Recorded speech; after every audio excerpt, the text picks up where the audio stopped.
గౌరవ ప్రధానమంత్రి నరేంద్ర మోడీ గారు ఏక్ పేడ్ మా కే నామ్ అంటే అమ్మ పేరుతో ఒక్క మొక్క నాటమని ఆయన పిలిపించారు.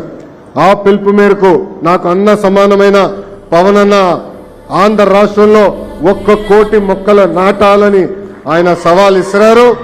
ఈరోజు ఈ సభాముఖంగా చెప్తున్నా, పవన్ అన్న విసిరేసిన సవాల్ని నేను స్వీకరిస్తున్నా.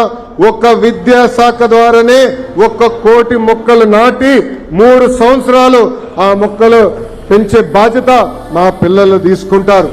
అందుకే మన పిల్లలకి గ్రీన్ పాస్పోర్ట్ ఇచ్చాం. ఆ గ్రీన్ పాస్పోర్ట్ లో ప్రతి సంవత్సరం మొక్క పెరిగిందా లేదా 3 సంవత్సరాలు అయిన తర్వాత హెడ్ మాస్టర్ గారు ఆ గ్రీన్ పాస్పోర్ట్ లో సంతకం పెడతారు.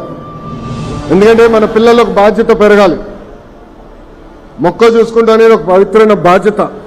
ఆ బాధ్యత పెంచేదానికి ఈ రోజు మన పిల్లలకి గ్రీన్ పాస్పోర్ట్ కూడా ఇస్తాం జరిగింది.